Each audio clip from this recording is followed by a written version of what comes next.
Mason. Let's clap our hands for her and thank God for her heart that she has for young women. We're here because of her vision.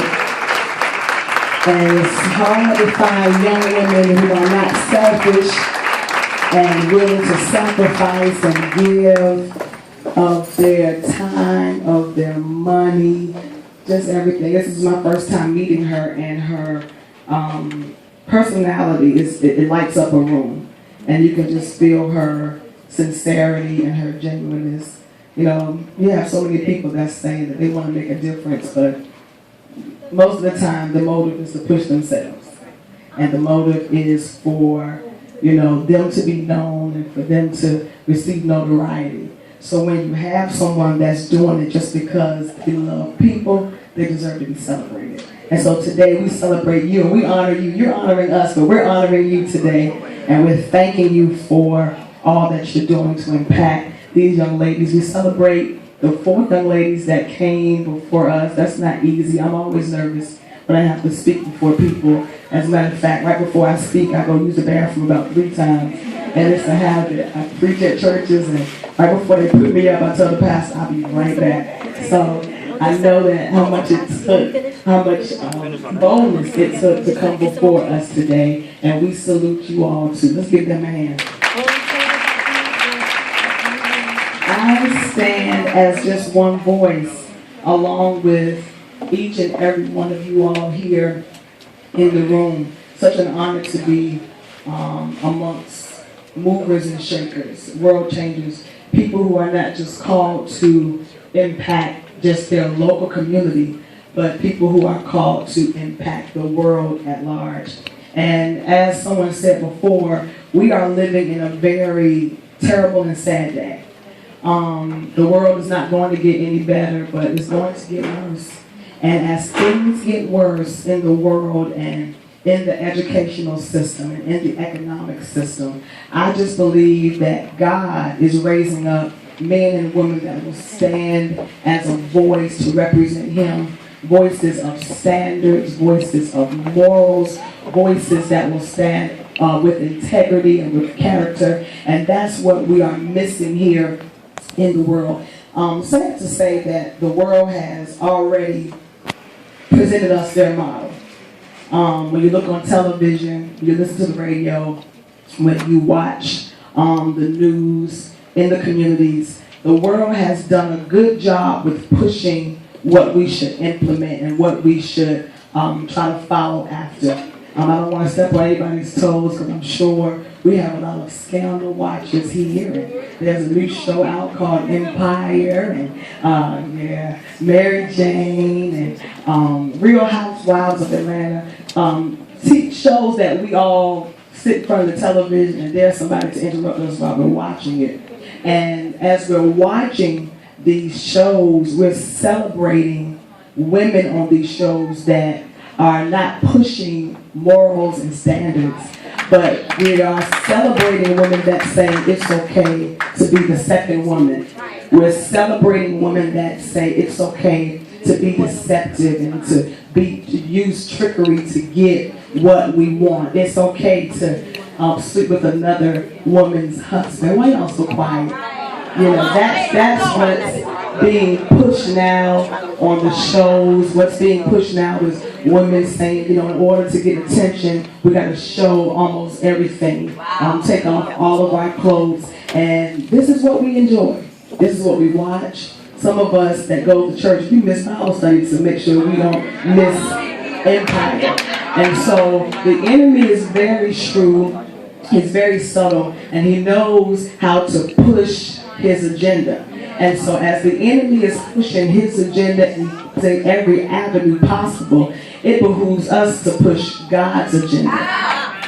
And the only way that's going to happen is we have to speak out. We have to be the examples. Fortunately, I'm sure many of us in the room now will say that we had an example of mothers and grandmothers that showed us, you know, how to cook and how to clean and how to be ladies and how to use proper etiquette. We were blessed to have that. This generation here, they don't have a clue. They don't know how to wash clothes. They don't have a clue on how to, clean the house. When I grew up, we mixed pine salt and ammonia, almost killed ourselves, choking, but that house had to be clean. This day and time, nobody's teaching it. Nobody's telling women, you know what, it's okay not to chase a man. You let the man chase you. And that's where this movement that God birthed in me came from, the prize movement. Because I believe that as women realize that they're the prize, they'll never have to settle. They'll never compromise. They won't be okay with being mistreated. They won't be okay with being talked to any kind of way, because they realize that they're the prize. And the Bible backs it up. Me and y'all quiet, but it's all right. The Bible backs it up. The Bible says that when a man finds a wife, he finds, number one, he finds a good thing, and he finds, y'all know the Bible, so guess what? He don't have favor until he finds what? Which means we're the prize. So if we're the one that have the goods, if we're the ones that are the reward, if we're the ones that's the champion, why are we settling?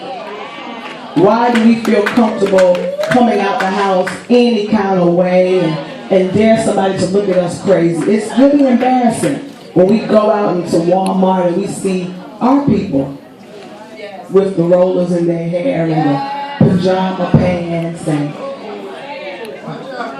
bra strap gray when the bra's supposed to be white, because no one has taught them that just as much effort you put into looking good on the outside, what's not being seen needs to be clean as well. And so I just believe that, some of y'all looking at me real mad. That's all right. It's all right. Somebody got to say something. Yeah. So just as they're pushing their agenda, it's time for us to rise up and push who we're supposed to be. The mothers now in Zion, when I grew up, the mothers would tell you, baby, that dress is too tight. You want to give the man something to, look forward to. And the mothers will say, you got to pin that jacket up a little bit because you're showing too much. And the mothers will say, baby, come on, let me show you how to sew a button on the dress. And, you don't put no safety pin on there. Let me show you how to sew a button. And the mothers will tell you about the importance of hygiene. But now the mothers are trying to get their groove back. So what's happening, God is raising up younger women that say, you know what, if the mothers in Zion don't do it, we'll do it. And so I am here just to encourage each and every one of you all that's here to keep doing what you are doing. Don't allow the world to dictate to you how you're supposed to respond. I believe that we're all women and men of faith in here, and so we understand that our template, our guide is the Word of God. Not what we see on television, not what people's opinions are, not even what the majority does. God is raising up those that say, you know what, I'll be willing to stand up even if everybody else sits down.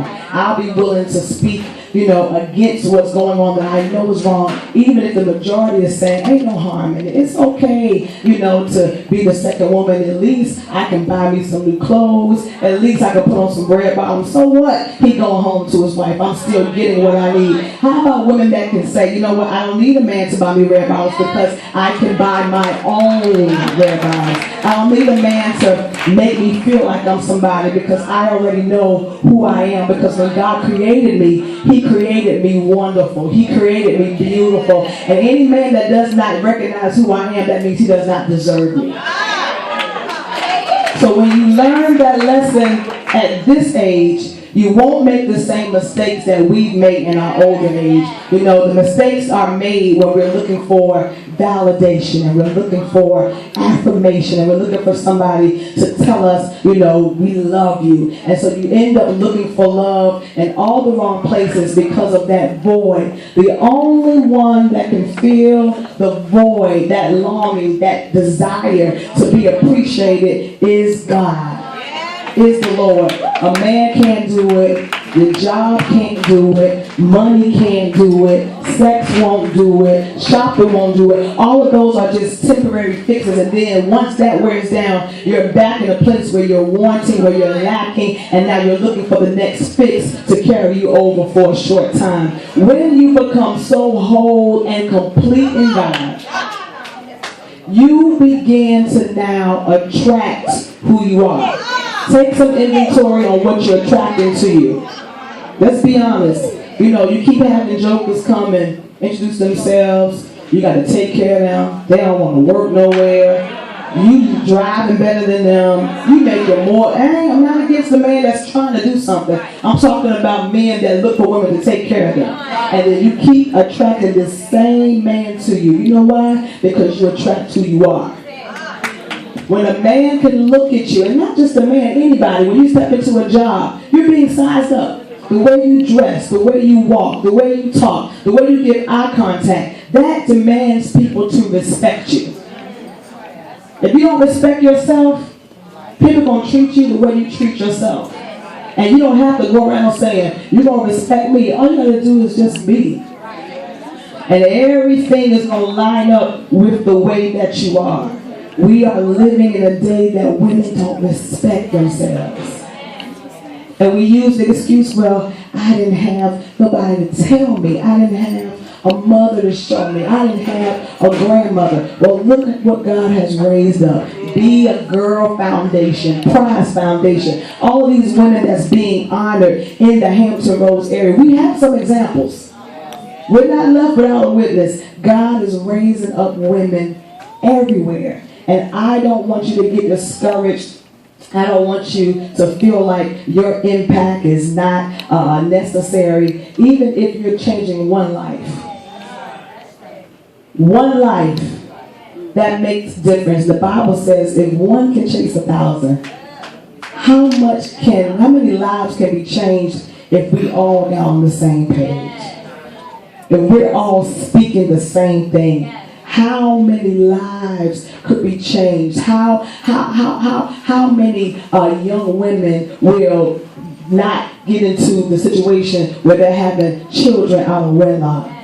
How many women will rise up and say, you know what, I'm 20-something years old and I'm not married, but I'm still a virgin. You don't even hear that no more.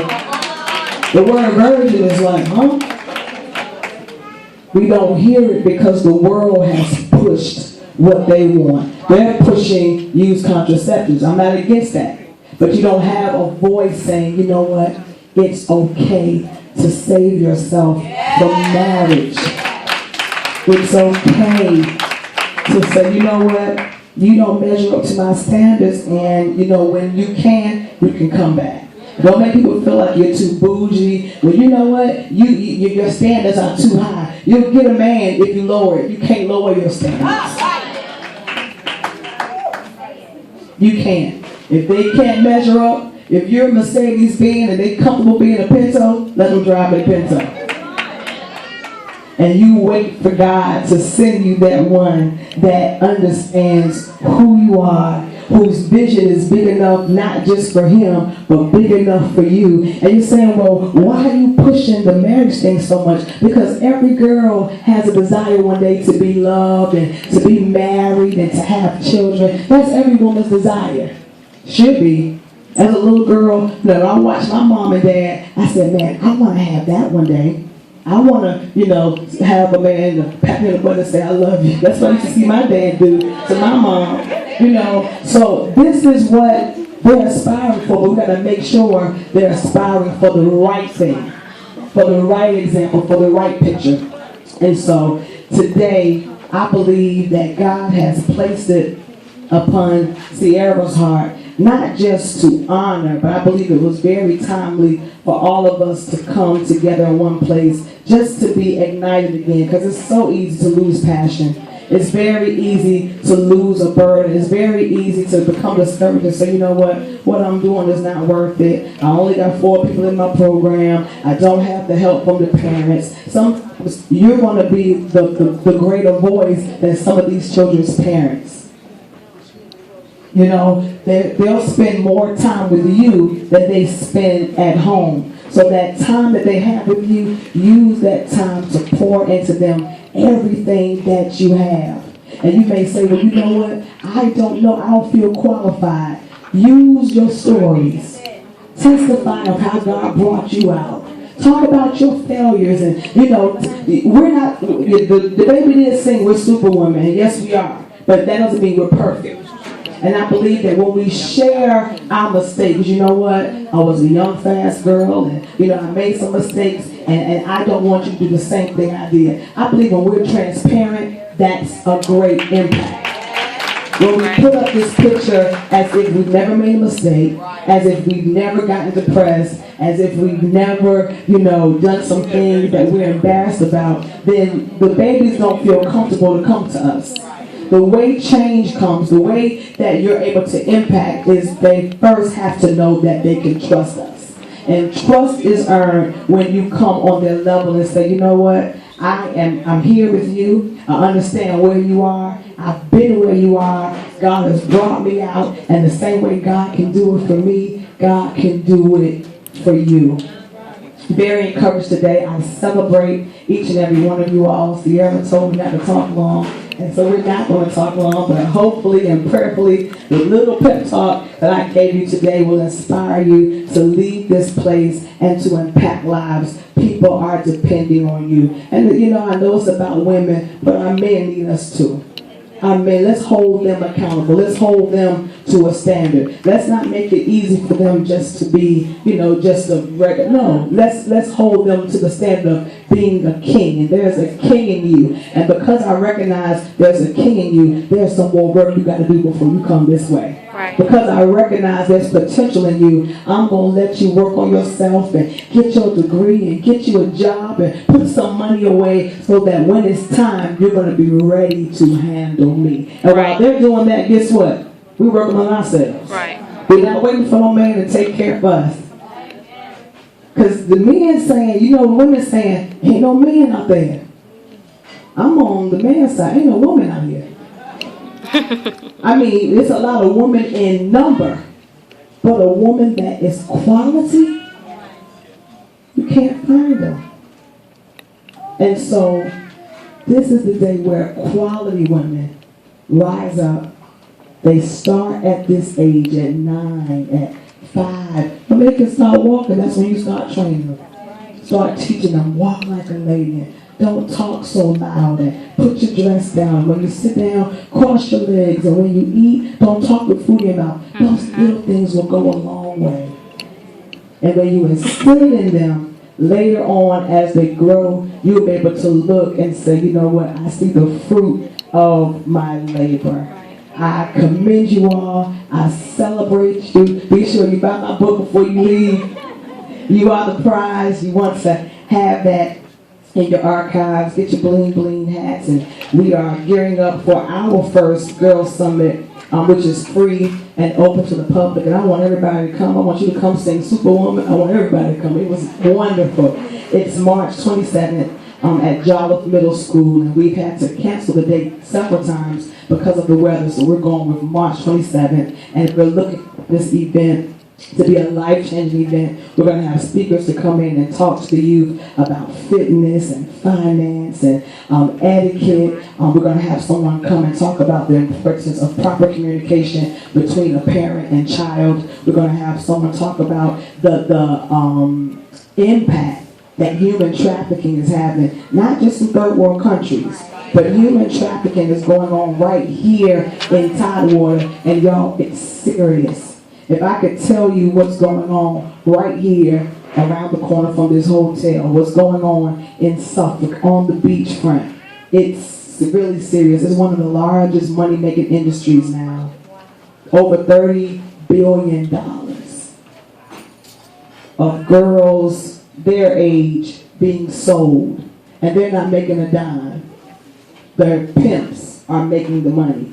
And as they're selling their bodies, they're feeling less and less of a person. Somebody has to say, you don't have to do that. And so this is what we're pushing. This is the heart this is the burden that God has placed on my heart. And I know that I can't do it by myself. One can chase 1,000, but all of us can impact the world. Thank you all so much for this time. Be encouraged.